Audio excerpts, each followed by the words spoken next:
শারদীয় দুর্গোৎসবের মহা অষ্টমী আজ। এদিন সবচেয়ে বড় আকর্ষণ হলো কুমারী পূজা। কুমারী বালিকার মধ্যে বিশুদ্ধ নারীর রূপ কল্পনা করে তাকে দেবী জ্ঞানে পূজা করেন ভক্তরা। এবছর কুমারী পূজা শুরু হবে সকাল 11টায়। মূলত দুর্গাপূজার অষ্টমী তিথিতে মহামায়ার ষষ্ঠক অর্থাৎ 6 বছরের কুমারীর রূপ উমার পূজা করা হয়।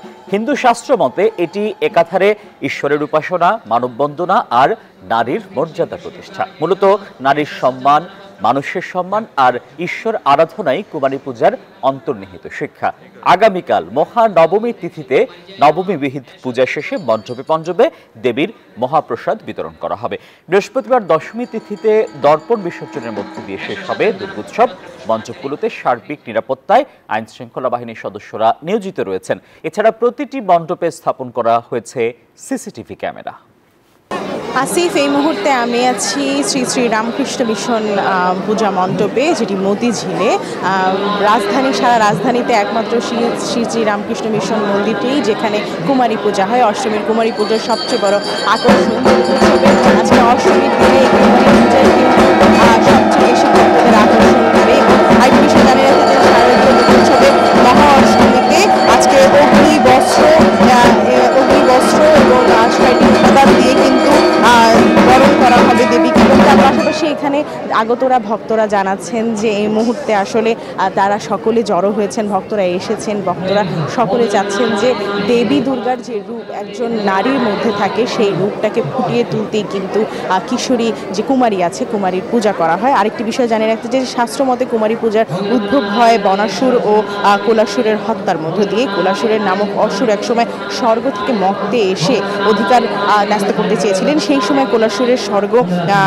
কোলাসুরকে বিনাশ করার মাধ্যমে কিন্তু আসলে এই পূজার উদ্ভব হয়। আরেকটি বিষয় জানিয়ে রাখতে যে কুমারী পূজায় কোনো জাতি ধর্ম কোনো কিছুই আসলে জাতি ধর্ম বর্ণভেদ নেই, আর সকলেই কিন্তু আসলে কুমারী পূজায় অংশগ্রহণ করতে পারবেন এবং দেবী জ্ঞানে যে কোনো কুমারীকেই পূজিও, এটি হিন্দু শাস্ত্র মতে আছে। আরেকটি বিষয় জানিয়ে রাখতে চাই যে এই সময় কিন্তু ভক্তদের প্রচণ্ড ভিড় এখানে, এবং যেহেতু একটাই মন্দির আছে যেখানে কুমারী পুজো হয়, সারা ঢাকা শহর থেকে, সারা রাজধানী থেকে সকল ভক্তরা এখানে এসেছেন। বেশি নারীদেরকে আমরা দেখতে পাচ্ছি এবং এই মুহূর্তে এই ভক্তদের কাছ থেকে কথা বলে জানতে পেরেছি যে তারা আসলে বলছেন একটি নারীর জীবনে এই অষ্টমীর দিনে কুমারী পূজাটা অনেক বেশি গুরুত্বপূর্ণ, অনেক গুরুত্ববহ করে। কারণ এই সময় কিন্তু আসলে তারা বুঝতে পারে যে একজন নারীর ভিতরে একদম ছোট থেকে কিন্তু দুর্গার বসবাস। এই ছিল আমার হাতে পাওয়া এই ছিল আমার হাতে পাওয়া শ্রী শ্রী রামকৃষ্ণ মিশন থেকে শেষ খবরাখবর। আমরা চলে যাচ্ছি, আমাদের আরেক সহকর্মী আছেন চট্টগ্রামে, নয়ন বড়ুয়া জয়, তিনি জানাবেন সেখানে অষ্টমীর কুমারী পূজার আয়োজন কেমন চলছে। ধন্যবাদ প্রমা আপনাকে। আপনি যেমনটা ডাকেশ্বরী মন্দিরের পুজোর খবর জানিয়েছেন, তেমনিভাবে কিন্তু চট্টগ্রামে কিন্তু আমরা দেখতে পাচ্ছি যে কুমারী পূজা প্রতি বছরই যখন মহা অষ্টমীর দিনে কিন্তু কুমারী পূজার একটা আকর্ষণ থেকে যায়। তবে এবার কুমারী পূজায় কিন্তু দেবীর আসনে বসবে 6 জন বালিকা, এখানে বসবে 6 জন বালিকার বয়সও কিন্তু 11 বছরের মধ্যে। আমরা যতটুকু জেনেছি একজন 6 বছর বয়সী, সেটাও আমরা জেনেছি। 6 জন বালিকা এখানে বসবে, স্কুল পড়ুয়া 6 জন কিন্তু দেবীর আসনে কিন্তু বসানো হবে। তো একটু পরেই কুমারী পূজা শুরু হবে। কুমারী পূজায় এখানে যারা ভক্তরা দেখতে পাচ্ছেন তারা ছুটে এসেছেন, ভক্তরা কুমারী পুজো দেখার জন্য কিন্তু সবাই ছুটে এসেছেন। আমরা এখানে যারা এসেছেন তাদের সাথে আমরা কথা বলবো। এখানে অনেকজন এসেছেন, আমরা তাদের সাথে কথা বলার চেষ্টা করব। এর আগে কিন্তু আমরা একটু জানানোর চেষ্টা করছি কুমারী পুজো হচ্ছে একেবারে আগ মুহূর্ত শুরু হওয়ার সেই সময়টা একটু পরে কিন্তু দেবীর আসনে বসবে, কুমারীরা চলে আসবেন। কুমারী পূজার যে ঐতিহ্য, চট্টগ্রামের শান্তনেশ্বরী মন্দিরে একটি মাত্র মন্দিরে কিন্তু এখানে কুমারী পূজার আয়োজন করা হয়। আমরা কয়েকজনের সাথে একটু কথা বলে আপনার সাথে একটু কথা বলতে চাচ্ছি। কুমারী পূজা তো প্রতি বছর হয়, কেমন লাগছে? ভালো লাগছে। আপনারা তো জানেন শান্তনেশ্বরী মন্দির, মানে দুর্গাপূজাটা খুবই মানে প্রসিদ্ধ, অনেকেই আসেন এখানে কুমারী পূজা দেখার জন্য। অনেক ধন্যবাদ। আমরা এতক্ষণ ধরে দেখানোর চেষ্টা করছি আইন শৃঙ্খলা বাহিনী তারা সতর্ক অবস্থানে আছে, তার কারণে শান্তিপূর্ণভাবে কিন্তু আসলে শারদীয় দুর্গোৎসব উদযাপন করা হচ্ছে। এই ছিল আমার এখানকার সর্বশেষ। ফিরে যাচ্ছে আমার সহকর্মী, অপেক্ষা করছেন বরিশালের মিলনের কাছে।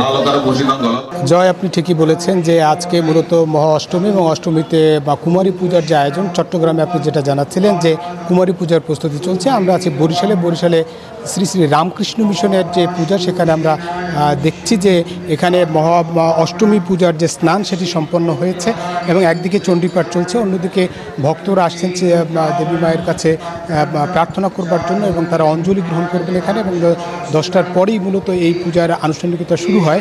এবং আজকে সবচেয়ে যে বড় বিষয় হচ্ছে যে মাতৃরূপের যে জাগরণ, মায়ের যে জাগরণ, সেটি সনাতন ধর্মাবলম্বীদের সবচেয়ে যে আজকের কুমারী পূজার মধ্য দিয়ে মায়ের যে পূজা সেটি তারা আরাধনা করবেন এবং তারা বলছেন যে এই পূজার মধ্য দিয়ে যে বিশ্বে যে নারী যে জাগরণ করবে এবং একই সঙ্গে বিশ্ববাসীর প্রতি দেবী দুর্গা তিনি অসুর নিধন করে শান্তির বার্তা দিয়ে যাবেন এবং এই ইসের মধ্যে অর্থাৎ যে হিংসা বিদ্বেষ হানাহানি যে চলছে সেগুলো বিনাশ করে একটি শান্তির পৃথিবী বা শান্তির ধরা প্রতিষ্ঠা হবে, এমনটাই বলছেন ভক্তরা। এবং তারা বলছেন এখন পর্যন্ত যেহেতু শান্তিপূর্ণ পরিবেশেই দুর্গাপূজা অনুষ্ঠিত হচ্ছে, বাকি যে কটা দিন আছে সেটিও শান্তিপূর্ণভাবে অনুষ্ঠিত হবে। আইনশৃঙ্খলা রক্ষাকারী বাহিনী যেমনটা বলেছেন যে শান্তিপূর্ণভাবে যে কয়দিন হয়েছে বাকি যে কয়দিন আছে সেটিও শান্তিপূর্ণ পরিবেশে অনুষ্ঠিত হবে, এমনটা বলছেন। কোনো রকম অপ্রীতিকর ঘটনা এখনও ঘটেনি, আশা করা যাচ্ছে আগামীতেও ঘটবে না। এই ছিল মূলত বরিশাল থেকে আমার কাছে মহা অষ্টমী পূজার সবশেষ তথ্য। ফিরছি স্টুডিওতে। বান্ডেল থাকলে প্রতি সেনমানিতে টাকা বাঁচবে। বিকাশ সেনমানি বান্ডেল কিনে জিতুন প্রতি লেনদেনে।